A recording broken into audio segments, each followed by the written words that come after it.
Hey everyone, welcome to Workstream's Wednesday webinar. Today we are joined with Gregg, the CEO of Pieology. I'm so excited to have you, Gregg. I guess why don't we just kick this off by learning a little bit more about just your career path, how you ended up, going up and becoming the CEO of Pieology. You bet. Well, first off, thanks for having me. It's a pleasure to be here. It's an honor to be here. So I appreciate the time and all those folks that are joining in as well. For myself, it's pretty simple. I started off as a CPA, and as I worked in public accounting, one of the things that I naturally gravitated towards was helping the business that we were auditing improve themselves. And so I found myself doing a lot of operational improvement, reporting, internal control type stuff.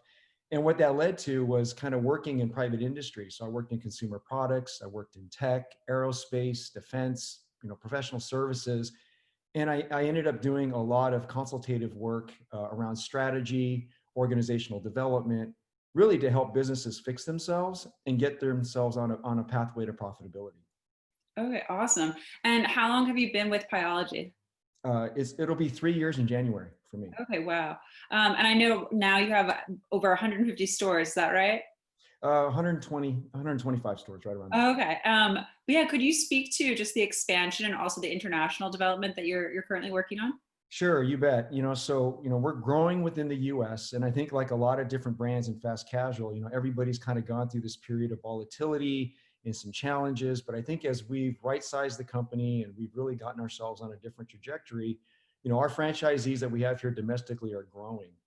But also on an international basis, we have a master franchisee based in Spain. We have a master franchisee based in Mexico. And then just recently, we signed a new master franchisee for China. Oh, wow. So now we have 6 locations on an international footprint. The China expansion is going to be relatively significant over the next 3 years. But our current 2 locations that they just opened up in Shanghai are doing very, very well. That's amazing. And obviously right now, top of mind for people is what restaurants are doing right now during COVID.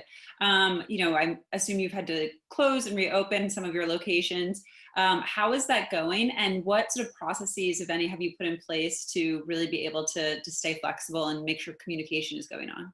Yeah, you bet. So, I mean, it was, when March for everybody, right? That March 16th week, it was devastating. And, obviously we've seen kind of the remnants and the collateral damage of what's happened to our restaurant industry.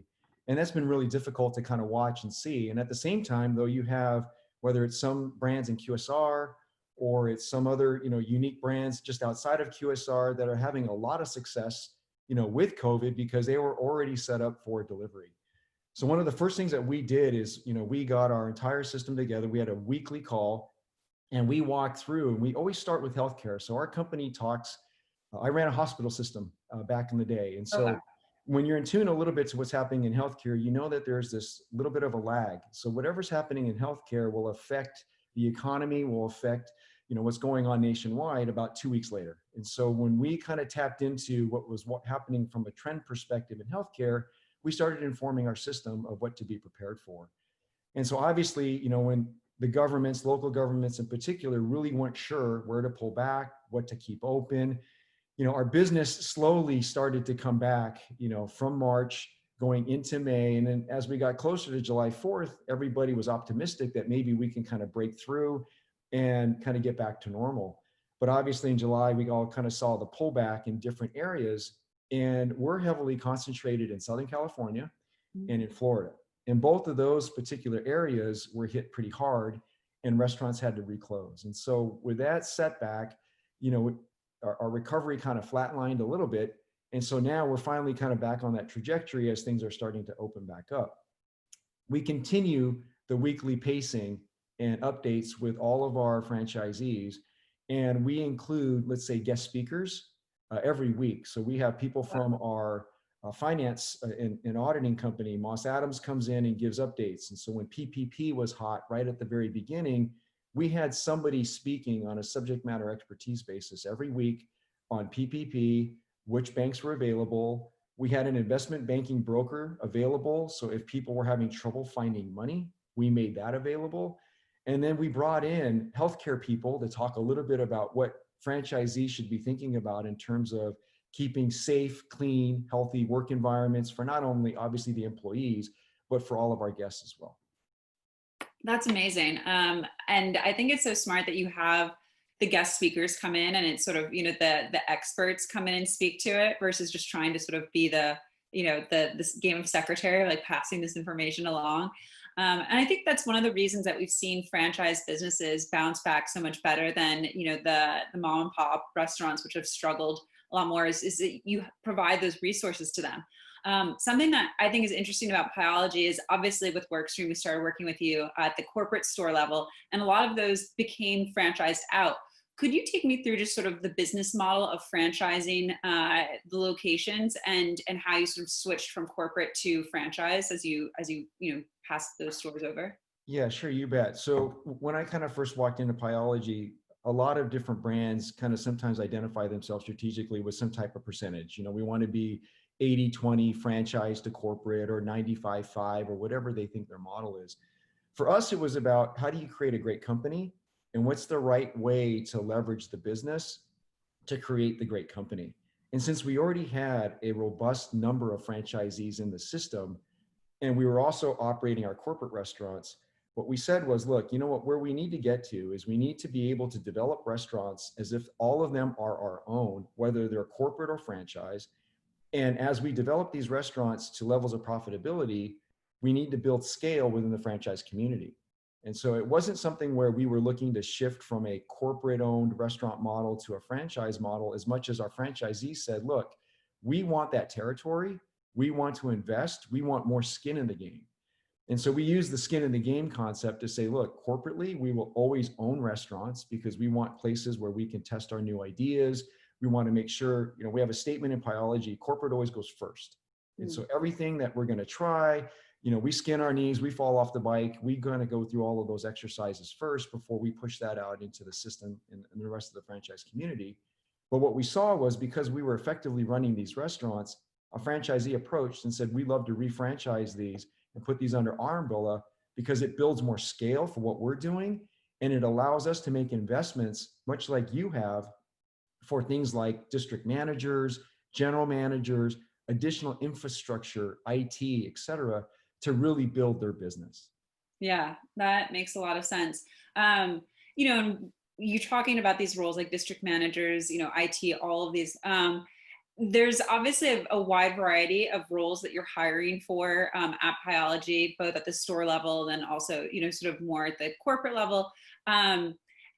When you implemented Workstream, I would love to sort of hear sort of what how Workstream was pitched to you and what you were using it for in the early days and how you're using it now. Oh, when you think of, the migration to mobile and using an application, when our HR manager approached me and said, look, you know what, I just had a very enthusiastic, energetic conversation with Desmond from Workstream, and he wanted to introduce me to this new application for how you could help with your recruiting and make it much more efficient for our GMs.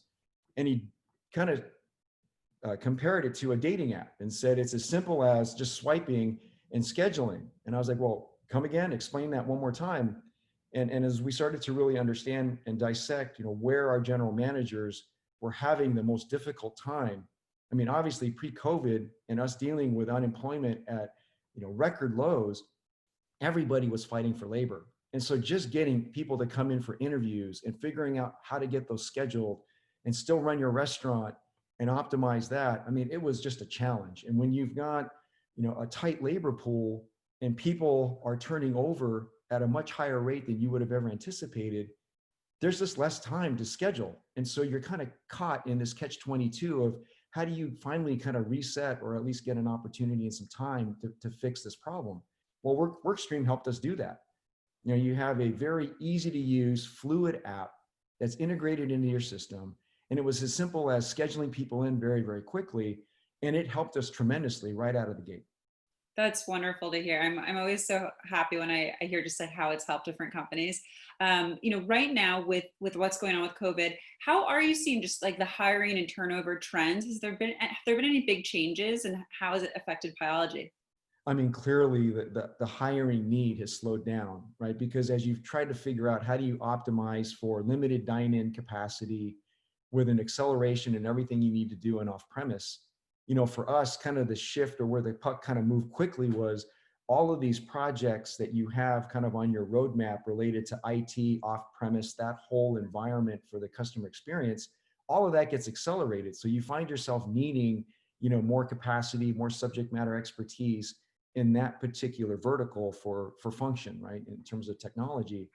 But then inside the restaurant, you still have the need to secure your leadership in every single location, because as things change dynamically, you need to be able to recruit, replace quickly.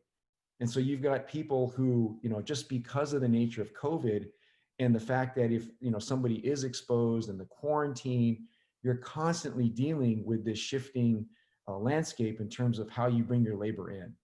So we use Workstream to kind of help delever some of the risk associated with bringing in those folks. Awesome. And what are you doing as far as delivery right now? What companies have you added additional companies that you partner with as far as the third party ordering, and are you hiring more delivery drivers yourself, if any? We don't do any direct delivery ourselves. We Okay. use all the third party folks, and we really went big on this corporately. We went first. So in 2018, when a lot of this was first kind of bubbling up and everybody was still kind of up in arms with respect to the fees, et cetera, we jumped in early and we told our franchise community, look, you know what, this is coming. You're not going to be able to avoid it. So you need to get prepared. And, maybe off premise as a percentage of the business for a fast casual was very, very low. Maybe obviously our product, our pizza product is much different than a Domino's or a Pizza Hut in terms of how it travels.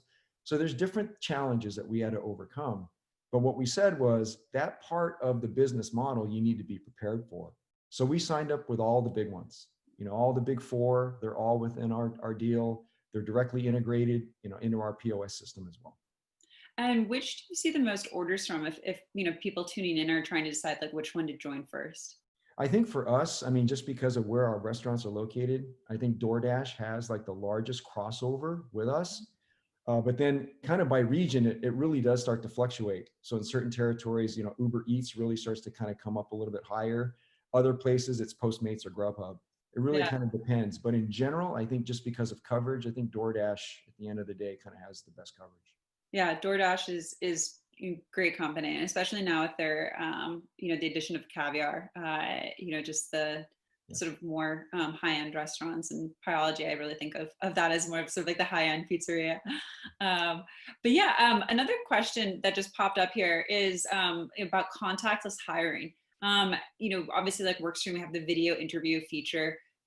What sort of things are you doing to improve like hiring during COVID to reduce contact? Are you using video interviews? Have you changed the interview process at all? Oh, absolutely. I mean, it's amazing what it's done in terms of, how, I guess, how comfortable everybody is now communicating this way. I mean, it's obviously disrupted the traditional go to the office, that type of dynamic. And you can't necessarily obviously replace what you would do in a restaurant because you need all the equipment and the rest of the infrastructure that's physically there. But then when it comes to how you communicate with the rest of your employee base, your teams that work within your restaurants, I mean, everybody leveraging this platform for video chat, text messaging is big. I mean, I think we still all kind of understand that, an email is going to have a lot more of a latent response to or from somebody versus, let's say, a text, which most people are always kind of at least clicking to understand, who is communicating with me, and at least they're, clicking through to understand, like, what the information's about. Yeah, that's really helpful. And when you are sort of thinking about like bringing in more people, have you had to do additional training and other sort of onboarding, during COVID? Have you done any more sort of like mobile communication with the staff to update them regularly? Yes, actually, we've deployed a team, and the team actually recoined themselves as Double Dragon. And the reason why they wanted to just come up with a fun name is it's kind of our two-headed monster. So on one side sits our operations, and on the other side sits our training. And so what we've kind of looked at across the entire system was redeploying our team to help franchisees execute within their business. And so some of that lens is oriented towards how do you execute on the operations side, and then the other side was oriented around the people. And so what kind of sits in the middle is really the training piece. And so we've really reinstituted retraining, recertification for all these different functions and roles, and also just making sure that you have the right talent in the right role. And so again, like leveraging, the Workstream platform and things that are available, it really kind of helps to understand, is this person more oriented towards the front of house? Is this person better oriented to the back of house? Could this person, multitask at a much higher level given their experience? Are they more on a trajectory towards leadership? So how do we fully leverage, the talent that's being made available? Because right now, unfortunately, because of all the closures of restaurants and, the limited dining, there is more available talent, I think, to bring into your different restaurants.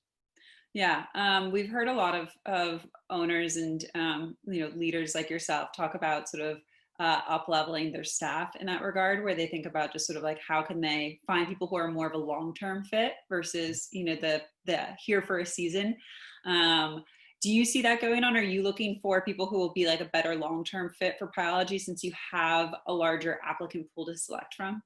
We really did change over the last couple of years. When you were dealing with low unemployment and it was just this necessity to just fill in slots because you just needed some bodies to kind of come in and work, you didn't have the opportunity maybe to take a step back and rethink what your people strategy really looked like. Our people strategy right now sits around letting folks who are coming in understand what the trajectory could look like for them to work at Pieology. And Yeah. if they decide that they're going to go to school or they've got another part-time job or whatever is, the draw for them on the outside, we understand. But what we definitely needed people to understand for us was what's the path for you in our company, and is it clear? And if it's not, let's make sure that we make that very, very clear so that folks understand if I join Pieology, I have an opportunity to stay with this company for a long period of time. And that's something that I can control. If I perform and I do well, I can stay at this company and I can progress if that's something I'm looking for. Or maybe as I stay at this company and what I need is more flexibility, it's something that we'd obviously be willing to accommodate because the talent clearly dictates that we would want to keep that person there. Yeah, that makes a lot of sense, and we've heard that from a lot of other restaurants in the space where it's really focusing on like building, allowing them the long term opportunities. I think that leads well into this other question we just got for Pieology. What do you look for in an applicant? Curious, personally, I'm curious. What sort of questions do you ask in the interview process? Is there anything that you've added to the structure of interviews, and to help you really identify great applicants? Absolutely. You know what? If I could land on one word, it's energy. Because what we kind of focus on, we focus on our 4 E's. And so we talk about energy a lot. And if you don't personally have energy, it's going to be really difficult for you to energize somebody else. And we're all about that. It's a lot easier to kind of plus one somebody if you're coming from a place where you're already self-motivated. And so that's what we're looking for. Leaders are able to bring their energy, they're able to energize.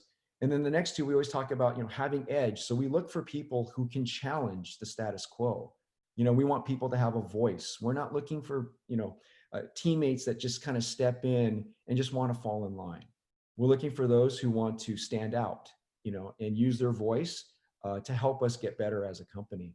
And last, it just sits on execution. So if they've got energy, can energize, they've got edge, and they can execute, then they fit within the profile of what we're looking for. That's awesome. And speaking about Edge, we had on here a while back a professor from Harvard Business School who wrote a book called Edge, which I highly recommend. She Awesome. breaks it down into sort of like what does Edge really mean, and like how do you get it. But it might be something, if you ever want to bring in her to speak as one of your weekly speakers, she's great. I appreciate that. Yeah, I'll make sure to connect you after the call. Another question we had that came in through the chat is about virtual brands out of the same kitchens. I think this ties into the ghost kitchens. Have you guys looked into ghost kitchens at all? What are your opinions on those? Oh, absolutely. We have. We opened our own cloud kitchen, and Okay. we believe that it is a strategy or a component or channel of strategy that is here to stay. And it provides a really unique way, I think, to entertain your real estate development strategy, which is if you want to go in and you're really not sure, or there's not a lot of good A space retail available. Now, obviously, post COVID, there's going to unfortunately be a lot more space available, but the reality becomes you have to think about your business slightly differently. And so with the notion and transition for everybody looking at off premise and deliveries become so strong, a ghost kitchen is a tremendous asset that you can have. That being said, a virtual brand inside your ghost kitchen or even inside your restaurant is also something that we've discussed. And part of that is because as you build, let's say, additional accretive menu items that may not be your core menu, proposition. So for us, it's pizza. But if we want to bring, let's say, an appetizer or something else along those lines, or you've got your veto vote on salad, but you might want to explore maybe broadening that line, you can do that now with a virtual brand and move that out of your existing freestanding restaurant, or you can do that clearly within your ghost or cloud kitchen. Yeah, makes a lot of sense. What are sort of the areas where you find the real estate is limited and you would need to explore that? Well, I mean, I think, for example, when you're going into the traditional MSA, so we've got restaurants, let's say in Miami, and so Okay. it's a good market for us. We like that market; it works for us. We've got great franchisees, good leadership out there. But then when you started to look at in the trade areas of what was available, a lot of the places where you would look at from a traditional real estate identification strategy, all the places were taken. And so whether you were looking at an occupancy rate that was just, wouldn't pencil and wasn't economic, to be able to open up a restaurant there, or you just had other brands that had just signed longer term leases, it just wasn't going to be made available. But you still want to be in, let's say, that local trade. So maybe the B or the C real estate opportunities there are good enough, but that may not be where you would want to build a brick and mortar restaurant. That's probably where maybe you'd want to go with a ghost. Yeah. I mean, and honestly, when I'm ordering food delivery, I'm always like, how far away is something? It's filtering by that because I want to make sure like my pizza doesn't arrive cold. So it is a way to just be in the center of things and be a lot closer to people, even if the real estate's not available. Yeah, absolutely. Absolutely. Another question that came in is what, I think this ties in to sort of what we've been, I don't know, hearing about a lot on the news. What have you done to promote equality and create opportunities for advancement? So when you think about that, even from our restaurant support center, we have a very diverse ethnic group. We have literally almost from every kind of country you can kind of think of. What we're really trying to drive towards right now is I'm looking at the gender equality component, and really kind of promoting up more women in our organization so that there's more of a gender balance along with our ethnic balance. And if you look at that within our restaurants, I mean, our restaurants are very diverse, and it's not something that we've had to even really put on the meter to say, look, we need to be more diverse. Really what it was is let's understand what diversity is. Let's look at our profiles inside of our restaurants and let's figure out if we're trying to solve a problem that doesn't really even exist. And that's really where we landed, which was we don't have that particular issue. The issue that we have doesn't have anything necessarily to do with race or gender, had everything to do with having a platform. And so, like I mentioned earlier, when we're talking about employees and we're looking for qualities, edge becomes important because a lot of people harbor edge different ways. So I have a lot of edge maybe when I'm outside the restaurant, but when I come in the restaurant, I fall in line and I follow the chain of command. And so we use a statement pretty freely within our organization called, "You can call my baby ugly." And that's free license. I mean, in the reality of anybody calling your actual baby ugly, it would be offensive. It would actually cause somebody to have a visceral response. But that's really what we're trying to educate people on was, we're not trying to be offensive, but what we're telling you is you have free license to tell us things like that are really hard and difficult.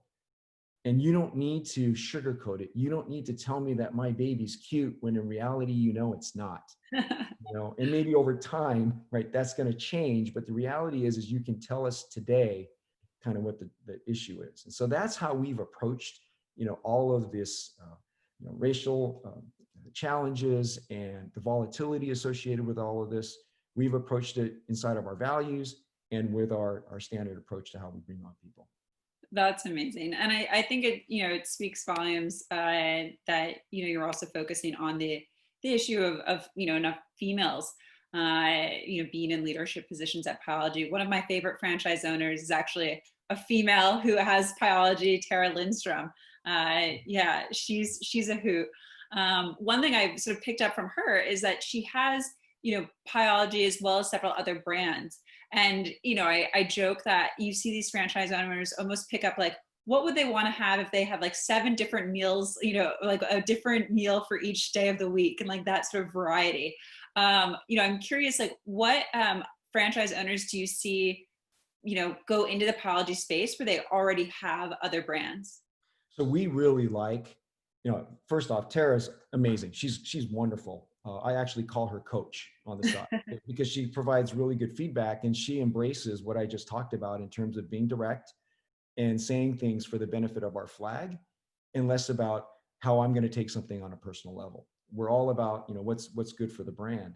That being said, one of the shifts that we made in our business model is, we look for franchisees that not only are multi-unit operators, which shows they understand the notion of density, the importance, the supply chain, and kind of growing your restaurant base, but multi-brand. And so when you think about folks that have multiple brands, they bring a different perspective. And so with some of these brands, they may have a lot of legacy views. They can tell you a lot of, well, we've tried this in this particular brand and it didn't work all that well, or we do this all the time in this brand and it works extremely well. And That's just having that perspective and knowing that the back of house challenges that you might have relative to complexity or how you're going to market to kind of grow transactions and guest check, all of those things kind of differ. And so what we get is just a much broader kind of cornucopia of information, experience, ideas that we can put into the Pieology business model. That's great. I want to be respectful of your time since we're just wrapping up at the end of the 30 minutes. But Gregg, it was so wonderful chatting with you today. Thank you so much for joining us. I'll definitely connect you with Laura, who wrote The Edge, and hopefully we'll get you back on here soon, but post COVID, to see how the world is post pandemic world. Exactly. Well, thank you very much for having me. It's been a pleasure. Yeah. Thanks, Gregg. Bye. Take care. Bye now.